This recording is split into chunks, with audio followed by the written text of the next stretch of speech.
Hello, everyone. My name is Christopher. I use he, them, and he, him pronouns. My name is Judah. I use they/them. And once again, we're here with everybody. I sound exasperated because, oh my god, technical nightmare. But that's neither here nor there. I'm not going to be on camera today because we don't have enough chairs or microphones. So we're just going to go around the room, introduce everybody. Yep. And our topic today is going to be culture, queer culture. And it's going to be a silly little, funny little gift gaff of an episode. Hopefully, yes. Gift gaff. A little gift gaff of an episode. So we can start in booth number 1 if you guys want to go down the line, introduce yourselves, and then we'll go in here and then we'll get started. Hello, I'm Lily, and I use any pronouns. My name's Christine, and I use they, them. My name's Lorelli, and I use they, them. Hey, my name's Kelly, and I use she, her pronouns. And my name's JQ, and you can use she, her pronouns for me. yeah. So queer culture. Today I'm leading the discussion. Discussion, I guess, in quotations. The festival. Today we're going to be talking about queer culture, everything that we deem as queer culture. It might not be super serious. It might be actually serious. Like it might actually be queer culture and not just something that the internet deems as queer culture. But yes. Anyways. So, does anyone want to start us off with things that they think are queer culture? Can I just mention that, 3 of us came in today with jean jackets? Lily has a jean jacket. It's not working right now. True. But, yeah. Jackets are so good, though. Jean jacket cameo on the camera. True. Yes. I think denim and corduroy in general, queer culture, for sure. I have 2 corduroy overalls from, I think, Aerie or American Eagle. That joint, it's a joint brand, so it's all under American Eagle. But I have 2 corduroy overalls. They're very loose fitting. I kind of like them a lot. I haven't worn them because it's been, I don't know, actually, there hasn't really been a reason as to why I'm avoiding wearing them. But, I do have a lot of corduroy. I do want to get a jean jacket. We were talking in the office earlier about making OutWrite patches for graduating members Oh my god. for the sashes. But I said that I was going to take an extra one because I would put it on a jean jacket or something. I have a black jeans jacket, and despite never wearing it, I love it very much. And I have a patch that I got from my grandma that's actually a rainbow, but it's not gay. It's an off-color rainbow, and in very small font, it says, "It's a great day for yarn."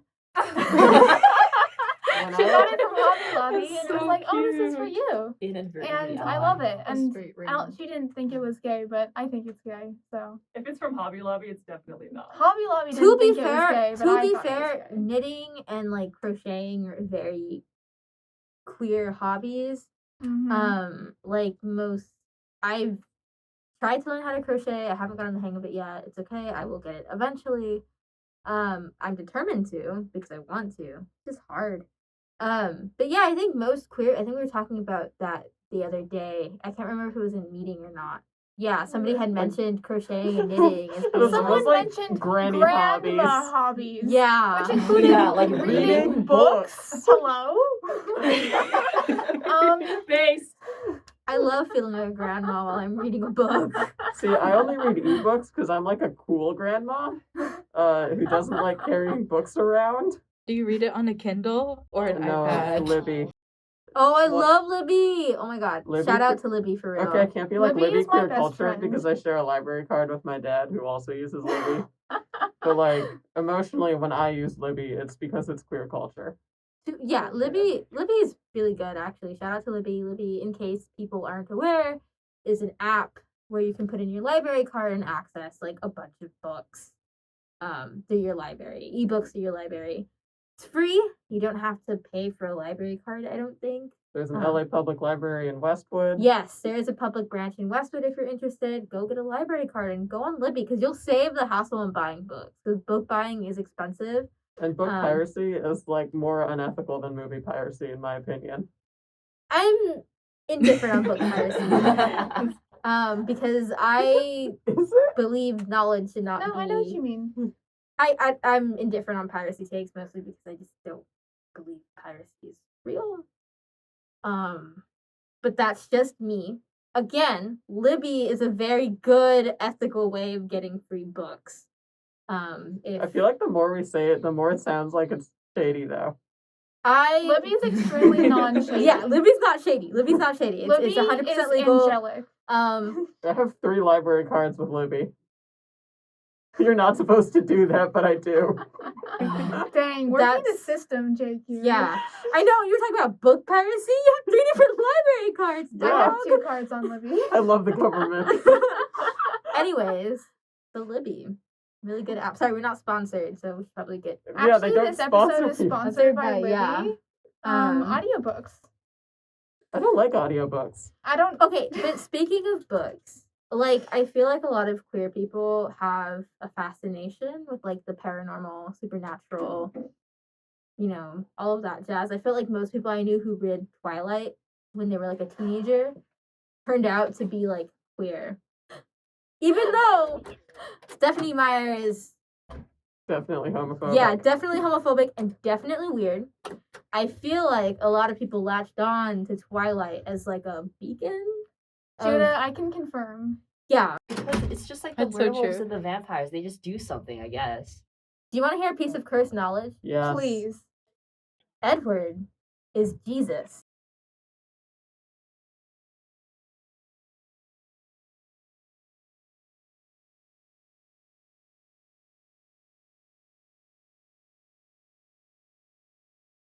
So Judah told me that earlier, and psychic damage, like my brain chemistry, will never be the same. Yeah, I'm sorry. It's fun. I do love Twilight, ironically. It's an ironic fandom now, I guess. I'm not, like, super into it as I probably was maybe in, like, middle school. But yeah, I do think a lot of people who are queer tend to, like, find themselves fascinated with the paranormal. It's why a lot of people who were in, like, creepypasta as, like, a fandom back in, like, 2012 ended true. up being, like, queer somehow. So real. Yeah, it was a Not- huge... I was Way that not I would use there them as because I- audiobooks to go to sleep in middle school. Like creepypastas. I Like not used like to- reading books. Like just straight up people reading the like what are the major titles like from way back then? Jack the Killer, Laughing Jack, Yeah, like I would Eyeless go to sleep Jack. with that. Why are there so Go many off, Jacks? Judah. Slender Man was, like, the biggest one, I think. Toothless Oh, yeah. Jack. Smile dog. Oh, Earless Smile Jack. Dog! That's true, too. Smile What about Dog, the Ben link- Drowned, Yeah, Herobrine. syndrome. There's a lot. Oh, shout out to Sorry, Ben I was Brown. I don't like to admit this to, like, the public, and I guess I'm admitting it now. Sorry. This is on public radio. Sorry. Actually, Judah. We're I used to immortalizing be this for all so- time. I used to be super into creepypasta. I was, like, dead ass a pastazette. Like, I would call myself that in my bios. It was Sorry, a pasta bad. what? Pastazette. That was what you would call yourself if you were in the creepypasta fandom. Zet? Like a cadet, right? It's I think Like creepypasta cadet. I guess I don't know. I don't Yeah, I don't actually- remember. That's like the army. What the ranking? I Bro, don't I'm a remember. pasta sergeant. But me and my twin used to have a long-running Ask series on Wattpad. No. not on Creepypasta, Wattpad. yes, that was creepypasta centered. I've only met one person in real life that has read it. You met someone in real life Yes. who's read. Who read it and they were like, "That was you," and I was like, "Yes, that was me." I can't. Wait. I What can't did that feel anymore. like? Embarrassing. I'm not gonna lie. Like, you would think that you'd be like, "Oh shit, somebody remembers my Wattpad days," and it's like, no. I don't- I Just the mention of the word Wattpad. when I was like 11, here's me being equally cringe. I had a fanfiction.net account that Mhm. I used to post I would write poems about warrior cats. Yes. Oh my So, God. like, guess the Oh cat my that the God. poem was about. Oh, that's cute. If I had to meet someone in real life who had read one of my cat poems, I think like Cat I would poem. either I would have to go or they would. Yeah, no. I mean, like, I agree. Like, warrior so cats is true. another, I feel like, queer Oh yeah. Oh yeah, those Queer, cats are gay. thing. Those cats, like, everybody that I met that was into warrior cats is probably gay now. Me too. Yeah. Like, warrior cats was definitely another thing, too. But, I don't know, like, there's so many books that you can say where, like, queer culture. Harry Potter for the longest time was like, Percy Jackson. Percy Jackson. Percy Jackson. What's another big one? Warrior Cats, Definitely not Twilight. Divergent. Oh, No, Divergent. Hunger no. Games. The Hunger We're not Games is talking another about one. Divergent. The Hunger Games. Wait, the Hunger Whoa. Games. I didn't know that. That's a new culture. We were discussing this. I'm not very cultured in queer culture yet. I'm like a new queer.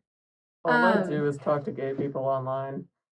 Well, to be fair, I think a lot of people's first references to gayness, I guess, is through fan fiction. Yes. Yeah. Like I for a have lot of videos. people, Oh, yeah. it was through fan fiction. For Oh, me, yeah. it was through fan fiction. Harry Potter fanfiction. Not Oh, Harry can I Potter say something? fanfiction. Yes. For me, the very first, I guess something I read that I can remember was gay was a Soul Eater / fan fiction. Oh, you're so real for that. yeah, though. on fanfiction.net. Like, you're so real for So that. real. Yeah. I can, Yeah, but like fan fiction was definitely my first exposure to queerness. Definitely, I feel like for a lot of people, especially a lot of like zillennials, I guess. Not because we're not like Gen Z, but we're not like millennials either. It's really weird. It's a really weird Oh, I'm space so to be Gen in. Z. JQ, are Sorry. you Gen Z? I'm so Gen I Z. think He so- was born in 2004. So Gen Z cutoff, it's like, sorry, not Gen Z cutoff, like Gen Zennial cutoff. Gen Zennial. 1997. The cutoff is from 1997 to like 2001. Oh. That's like That's me. That's like that weird 2001, 2002 maybe, 2003. No. No, 2002. So it's 1997 2001. to like 2002. I used to always think I was a millennial until like a few years ago Yeah. when Gen Z became a popular term. Yeah. I think if your high school experience was interrupted by COVID, you were not a millennial. Yes. Yes. You heard it here first, folks. If your high school experience was not interrupted by COVID, you're probably a millennial. Or like a millennial. Or a millennial. Or Gen Y. Or Gen Y. Or Gen. There's So so many gens. gens. Okay. Or you're like Ruby so and off topic. Sapphire. Okay, X and but Y. can we talk? Can we talk about how gay the 80s was? Like, Were they? In general? yes. So sorry, I'm just talking about culture, and I Oh, go swear off, it's gonna Judah. come. It's gonna come back to this. So if you notice the fashion in a lot of like 80s movies and 80s films, it's very like puffy. Sometimes it'd be like cyber futuristic and shit. There's a lot of homoeroticism in movies. Men wearing crop tops and Daisy Dukes. Yes, While exactly. being homophobic. Exactly. Men wearing Daisy Dukes and crop tops. Oh god, And like, being homophobic. are you a real man if you haven't worn a Daisy Duke and a crop top? Let's be honest. I'm kidding. I'm completely joking. I love 80s short shorts. Yes. Yes. Just in general. I feel like I'm gonna sound like a boomer here. But I do feel like people dress better in the 80s. At least You in do terms sound of like a boomer. men. They dress better in the Back 80s. in my day. I just miss Hey, look, I miss waistcoats, so like. I miss like the experiments with like gender, low key experiments with gender that men were doing in the 80s, and we don't see that now. You know what I mean? Although I know that the 80s fashion comes back. 80s fashion comes into style like every now and again. And he was in style last year, but then I think now it like switched to something else. It's not Y2K. I don't understand fashion trends, which I think is really gay of me. But is it? Everyone's like disagreeing. Yeah. I I don't understand how people know what's fashionable. How do you do it? By being Pattern gay. recognition. have any of you seen the movie? I'm What's it gay, called? Chris. The Devil Wears Prada. Oh, yeah. There's that scene where Meryl Streep is lecturing Anne Hathaway. Anne Hathaway. Thank you.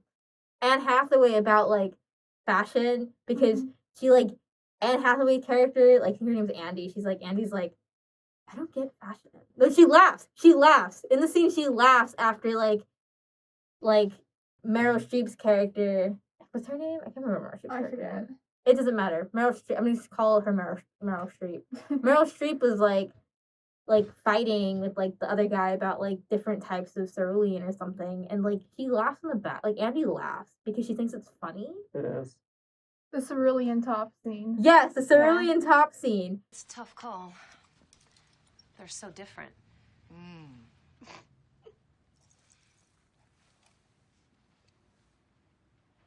Something funny?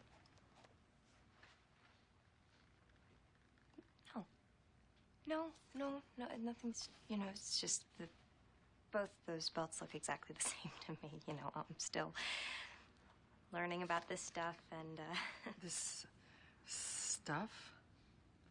Oh, okay. I see. You think this has nothing to do with you. You go to your closet and you select, I don't know, that lumpy blue sweater, for instance, because you're trying to tell the world that you take yourself too seriously to care about what you put on your back. But what you don't know is that that sweater is not just blue. It's not turquoise. It's not lapis. It's actually cerulean.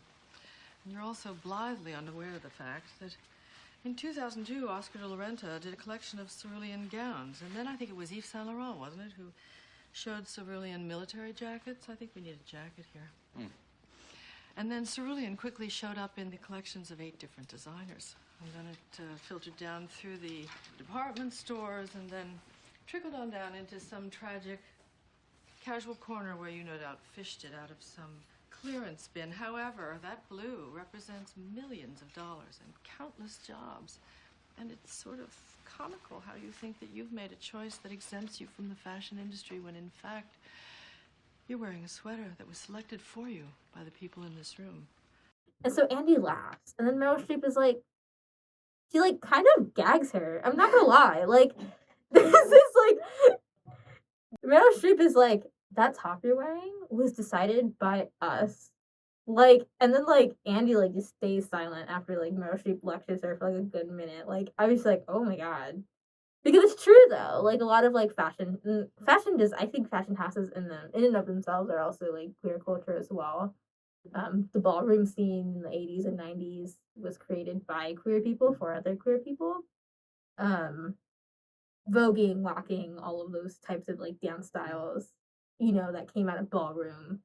Again, were based in like this kind of like fashion, based under this like fashion lens, right? That's why you have categories in ballroom competitions. That's why you have categories in like Drag Race. I think more people can see. I don't think most people go to like ballroom like competitions, but they'll go to like they'll see like Drag Race. That's why you have categories, and that's why like, oh, the category is blank, and it's out of like that culture of ballroom and like fashion, because that used to be a giant area where a bunch of people who were into fashion could congregate and also like dress up and show off their own clothing, their own style. So yeah, I do think fashion is like a pinnacle of like queer culture for some people, not for everyone. It's like a way to express yourself. Yeah, exactly. In a way that's different from the norm. I feel like maybe I didn't explain myself well before. I feel like there's some like hive mind out there that people understand like this is what's fashionable now. Yeah, and I I'm get just what like you so mean. disconnected Trends, from it. But I feel like most people don't. Like, honestly, people just wear what they want to wear, and I think that's like pretty embodying of like the queer experience of just like wearing whatever you feel like, however you feel like expressing yourself that day. So I don't know, like personally I know that like those trends exist, but I'm just like, I don't necessarily have to like be religiously posted on like, oh, this week these colors, these fabrics, these whatevers are in. Yeah, clothes buying is an expensive hobby anyway. So like I agree with that too. Like I'm not, when I think about like the outfit that I'm gonna wear, I'm not necessarily thinking about like what's in style in terms of like what is trending right now in the fashion world. I kind of think of like, oh, does this work for me? Is this gonna be comfortable? And also, is it gonna look somewhat put together? Because I do like looking put together. Judah always looks put together. Thank you. Best fits. Thank you. Yeah, no, I use fashion a lot to kind of like express myself, and like experiment with like different types of like feminine and masculine styles or androgynous styles. But yeah. I think like fashion can be like also goes into like performance, Mm-hmm. which I think really goes with like queer culture. And like people who are queer have to put on a performance in their life in general. And so fashion is a way to like subvert that and subvert gender norms and things and like express themselves more like to themselves. Yeah, I 100% agree. And speaking of fashion, I think most subculture is queer. Like subcultural fashions, like alternative, That's goth, real. punk. I love punk Yes. fashion so much. Punk is good. I feel like all of that is inherently queer. Um, Obviously, it's not as like there's different types of like styles of goth too. Like there's whimsy goth, there's pastel goth, there's trad goth, there's Actually, I will say, I feel like Lolita culture in Japan is also very tied into that. Someone can yell at me on the Yes, internet I if I'm wrong literally about was this, just- but I feel like the origins of Lolita culture were intentionally like being unappealing and like dressing how you want to dress, even if that like looks childish or very like atypical from the norm. Uh, which I feel like is a really interesting expression of like a rejection of mainstream fashion, and also I feel like it ties very well into not being straight. yeah, I think a lot of queer people do want to kind of reject that idea of like cis heterosexuality that's kind of like posited as like the absolute at like absolute perfection. You know, like you need to dress like a traditional like woman or man, and you need to have like the nuclear family with like the two parents and the two kids. Um Obviously like it's more expensive and also just not attainable as the years go on because this doesn't make any sense. But also I feel like a lot of people look to that as kind of like a way or like look against that to express their queerness because that's what queerness is. I think it's intrinsically opposite to that kind of nuclear family ideal. There's obviously a huge push for a lot of queer people to assimilate into the main culture, assimilate into what is this white straight, like families or um, society. Like you have people who are posited as like that is what a queer person should be, right? Like Pete Buttigieg is like a really good example. I hate the man. Because he's a horrid person. Didn't he say that he would have not been gay? Yes. In Yes, front of his he said husband? yes. He What said did he so at a debate back in during the primaries, there was a big debate and he said in front of his husband who was there at the debate, he said, if I had a choice, I wouldn't have married my husband. That would have been divorce for That's me. cold. Yeah. Like I would have Like, filed that the damn. next day. I would have filed, but and there was a picture today that was released too, and I guess Pete Buttigieg and his husband had children through a surrogate, and there was a picture of them holding the children together. I should clarify. It's not that I don't think queer people should not have kids. That's not my point. My point is that like my point is that like that should not be the goal, right? To I know look what you mean. I Yeah. feel like to look like the nuclear family. Yeah, it's saying like, look, like we can be exactly like you. Yeah, so accept us. exactly. Thank you, Kelly. Yeah, instead of insisting on acceptance as is. Yeah, I exactly. think Pete Buttigieg forgets that he can't respectability politics his way out of homophobia. Yeah. Again, divorced hair. That would have been Truly, I thought he was just a politician. it. So he was a mayor of like small town mayor of like Yeah. Indiana, but like I think he was like the first gay mayor or something, and that was like his like shtick. But then you look at his history of being like a mayor, and it's like horrendous. So, anyways, So it's just. So yes, he's just a politician. yes, he's literally a politician. But yeah, I mean, like we have this push against trans people, against queer people. The sodomy laws have come back into fashion in terms of like politics. There's definitely a conversation to be had about the way queer people, or I guess in this case, Pete Buttigieg and his ilk could like posit queerness as something that needs to be assimilated to, or not needs to be assimilated, but something that can be suppressed through like becoming like the nuclear family. But I think that like I said earlier, like queer people were intrinsically never going to achieve that. So why play the role? You know? Because at the end of the day, conservatives and homophobes alike are gonna like condemn Pete Buttigieg in the same place that they condemn us. Yeah, there's never enough respectability. Exactly. Yeah. But yeah, sorry, deep conversation there.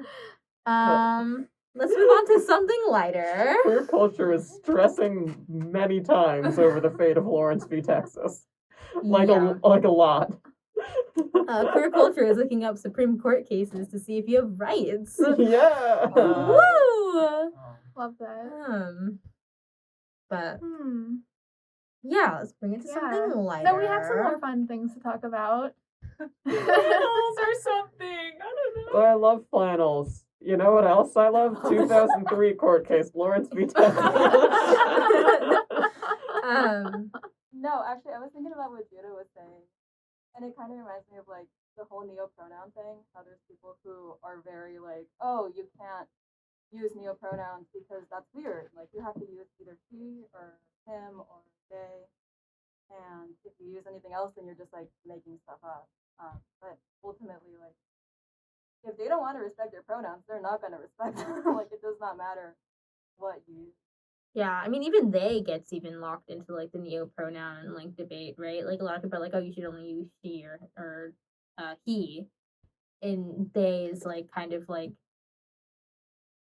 because they're like they'll be tweets that are like, oh, I accept they, but I won't do all of this. But even then, they're not actually accepting they because there's like conditions to that. Like there's always, and I feel like for pronouns in general, there's always conditions for people to respect your pronouns. Like there's a huge conversation about, you know, like if a trans person does something that's bad or like something that their pronouns are no longer valid, right? Like they'll like be cruel and like dehumanize this person for like the smallest of transgressions. I feel like with neopronouns especially, there's also, at least with like when it's other queer people saying it, I feel like a lot of times there's this undertone of like, oh, you're making the community like look bad. Like if it weren't for you using neopronouns, like maybe people would be less homophobic and transphobic. Sorry, guys. Yeah. It's my fault. It's Well, that was the whole argument with the LGBT Alliance, right? Like their whole entire shtick when they first came out was that like but when they first like came Judah, out, can you explain what that is? so the LGBT Alliance is this group that aims to cut out the T in LGBT. That's crazy. So they call themselves the LGBT everyone Alliance. knows you can't be gay and trans. Exactly. Impossible, mutually exclusive. So their whole entire thing was cutting out the T. And when they first came out as an org, I think people were taking a lot of it in good faith. There were people who were skeptical, as they rightfully should have, because it ended up being like a front for transphobia. What else would it be? I don't know. I think there were some people who were like genuinely like, oh, maybe like, I don't know. I don't know what the argument would be for taking it in good faith. I didn't take it in good faith. I was like, yeah, these people are probably like hella transphobic. Again, there are like some things where I'm like, this is like a LGBT Alliance is definitely like a red flag. If you see anything that says like LGB only, like that's red flag. Red flag like number 1. That flag is the color of like marinara sauce. It's just so red. But yeah, so they had come out in the scene. I can't remember because they're new. They're not old. Like they're not from like they're a fairly new org, and they came out to specifically organize against trans folks. Because they believe only lesbians, gays, and bisexuals should have rights, even though trans people can be lesbian, gay, or bisexual. Strange. I don't know why we're still having the conversation of like sexuality and gender are like linked, and by that I mean like people who think that trans people cannot be like lesbian or gay or bisexual. Like they think that that's like their only identity is being trans. Well, it's like once you become trans, like the rest of your humanity no longer counts, I guess. Yeah, and it's I forgot where this conversation is going. What were we talking about? Oh, right, neopronouns, the whole neopronoun thing. Yeah, but I think also like neopronouns themselves have a really interesting culture around it, as like surrounding it as well. There's Tumblr for the longest time. I don't know if the neopronoun scene is as active on Tumblr as it had been. But they had created like their own pride flags, their own communities. I remember that. Like that's awesome. They were like creating like art and stuff for themselves. Like that's awesome. And the fact that like people wanted to suppress that is like really sad to me. Like especially I know I'm not in this episode, but as the resident neopronoun user, I have an opinion. I do want to mention neopronouns have been around in the cultural zeitgeist of the queer community since like the 70s and 80s is the peak of them. My personal pronouns, ze, them, were coined in the 70s by genderqueer people. And I agree. It's good. There's going to be an article in the print about work by Leslie Feinberg who uses ze, here pronouns. So don't read our magazine if you hate people who use neopronouns. Especially don't, because I run it. Also, like, some of them are, like, really, like pleasing. Like, Faye Fair. Hell yeah. Oh my god, I fuck with Faye Fair heavy. Why can't this be, like, the default pronoun? I was like, oh, Faye Fair, oh, that one is, ooh, that one has some. Oh my god, I have a spice friend to it. who uses rad's pronouns, and like I'm obsessed with rad. I've never like, heard that before. But they're such good pronouns. That's really cool. I'm It's like, rad. Yeah. Yeah, but I guess, so neopronouns are intrinsically queer. They are queer culture. I think we're gonna see, I feel like there was a golden era of, like, I feel like the neopronoun debate in quotations, because it feels weird calling it that, because people deserve to be treated with respect and humanity no matter what pronouns they use. Hot take, Judah. I know, apparently that's like a super hot take. Yeah, school districts don't agree. Hey, yo, being nice to They people, say- what's up with that? Please debate for your rights. Like, I think there was an era where people were like more accepting of it, and I think it would have expanded our like ideas of like gender, and we wouldn't have to keep having the same conversation about gender binaries and gender trinaries, because Not there the would be, gender trinary. and I say because non-binary is becoming like a third like Third gender. category, I guess, in the binary, which is not horrible, but also it's like Does defeat the point. it defeats the Question mark? purpose of being like non-binary, right? Because to be non-binary, you're kind of above these like categories. Yeah, like I read something today on like a person identifying as non-binary, and that being kind of like their sign that they're like I think the word that they used was like a wild card, where like non-binary just means anything existing outside of the the binary spectrum. So it's like it's not a 0.5 out of like a 0 to like 1 scale. It's like Yeah. the negative numbers, the infinite numbers, the everything else. So yeah, like the gender trinary. I didn't even know that was a term, but that's Yeah, I've never heard of that before. I think like, well, to be fair, like that notion of non-binary is very not what you would like, not what like I would use non-binary as. Like that notion of non-binary and the trinary usually revolves around a very cis-centered, white-centered, rich-centered definition of like non-binary, right? Like you have like, I think when people hear non-binary, and somebody wrote an article about this in our Sabrina. yes, Sabrina wrote an article about this, about how non-binary has become synonymous with whiteness, or with, you know, with a certain, like, you have the white, skinny, queer looking person that loves mushrooms and frogs. So, well, Sorry. even the identity, even the idea of like queer looking is so tied up in so Yeah, many it's other true. concepts. Yeah. Yeah. But this like we can talk about cottagecore and frogs and how that like goes back to like queer culture, but that's not the point. The point is that like you have this like image in your head of somebody who is non-binary. And so like you can't think of another image in your head. Like I'm non-binary. People don't typically think of me when they think of non-binary. Because a non-binary person in their head cannot be brown, you know?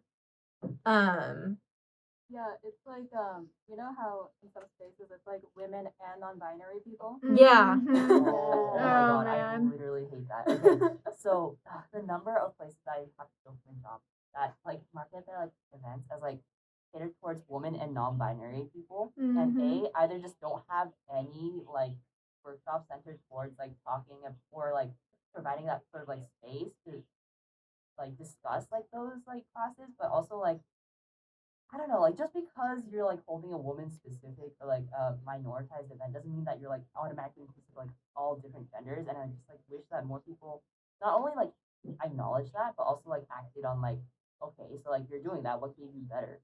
Because people will be like, oh, I don't really know like how to better support like other genders and like they're valid, but like I think the onus of like research on like what you could be doing better like falls onto you ultimately, right? Yeah, I've So noticed that in a lot of like professional organizations, the whole woman and non-binary thing. They say women and Yeah. non-men. That always gets me. That's always a red Non-men. flag to me. And I say it's a red flag because a lot of trans women and trans femme non-binary folks who are AMAB have specifically said that they're not allowed in those spaces.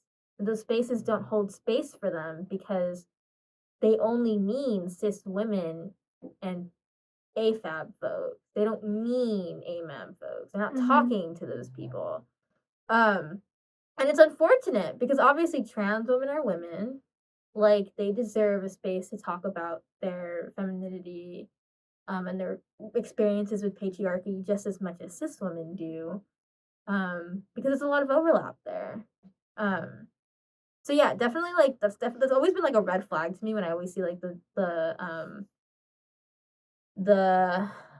like it's a space only for women and non-men because it usually means they only talk about like AFAB folks and they're not talking about trans women or trans femme non-binary folks. Another deep topic. Another decent So- God. I'm taking back. I was walking to class the other day, and there was someone who was doing like a women's rights thing, and like a pro-choice thing, which I do approve of.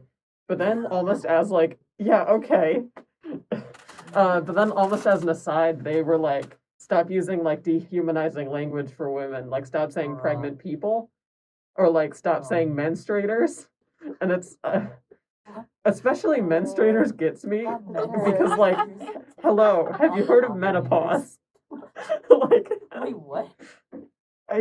when people are like, just say women instead of menstruators, it's like, hello, many women don't menstruate. You don't even need to talk about trans people. You just need to remember that women over like 50 exist.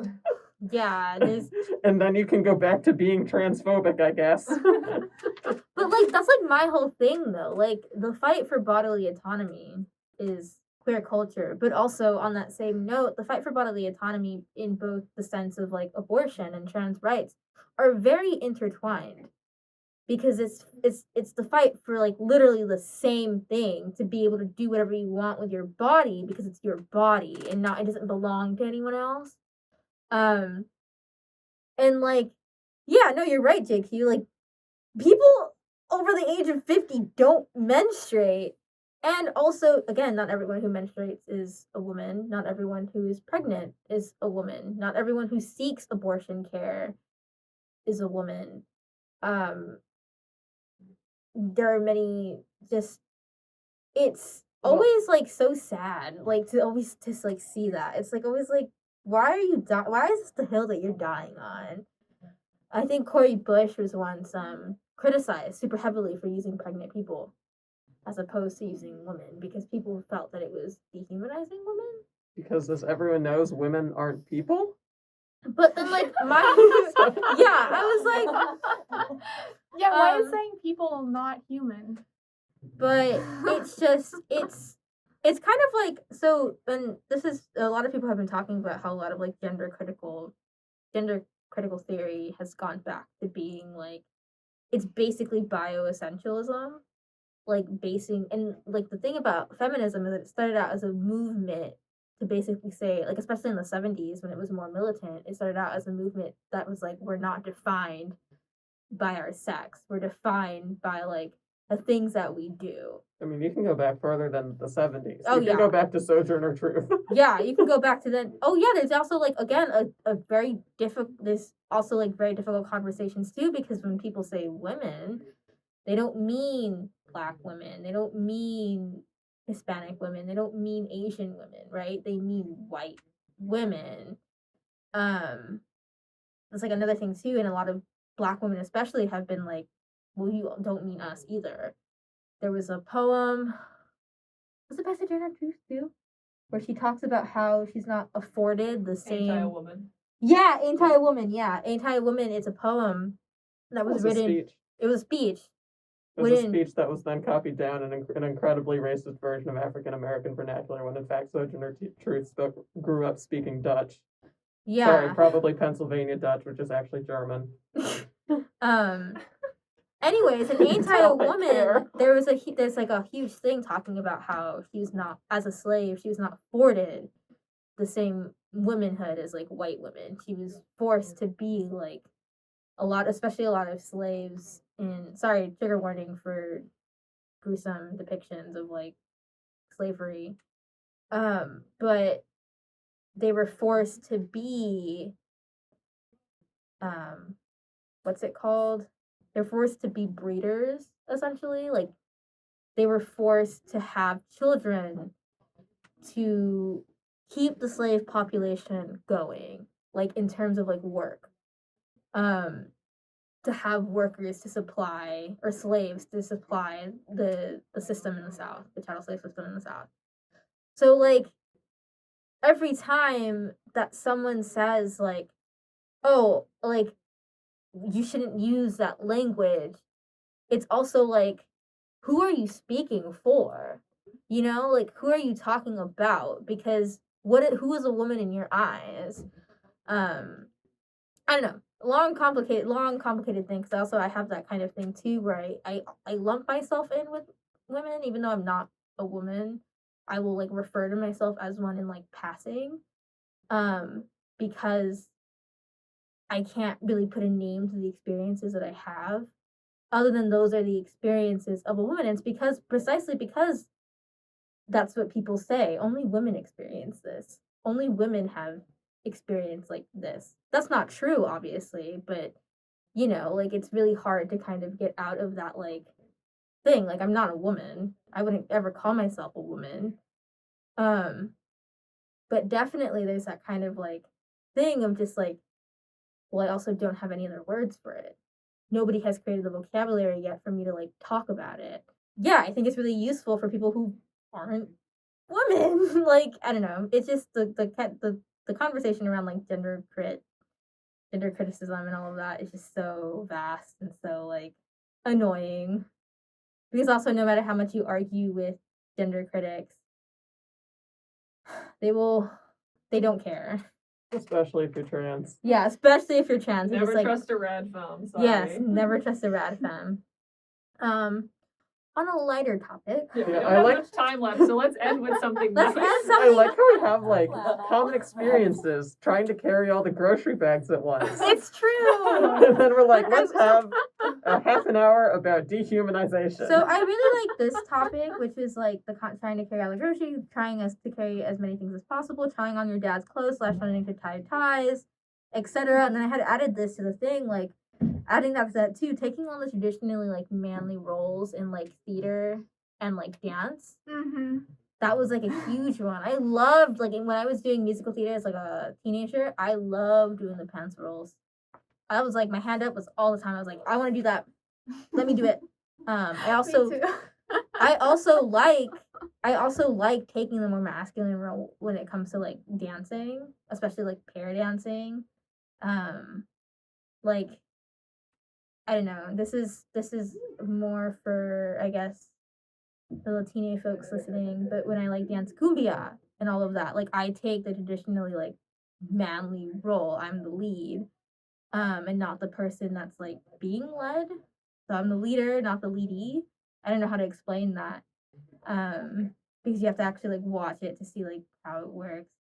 But yeah, I Friends? don't know. Because, like, even though I identify as, like, non-binary, kind of leaning on trans mask, even as a trans mask, I would be a femme trans mask.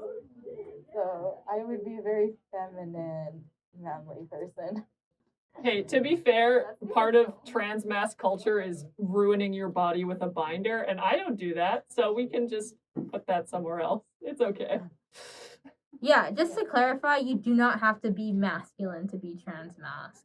You could be feminine. You could be androgynous. It does not matter because your trans maskness is defined by you. Yeah. And also requiring that people present a certain way for you to respect them is bad. Be nice to people. Yeah. Okay. Alrighty.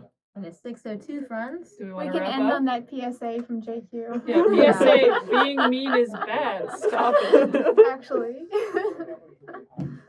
Okay. PSA, you should not be trying to levy criticism on the people around you for just sort of being who they are. That's I guess JQ if you can feel like that. Sorry. Of course. Okay. Well, that was a wonderful conversation. Had fun sitting and definitely not commenting every 15 seconds.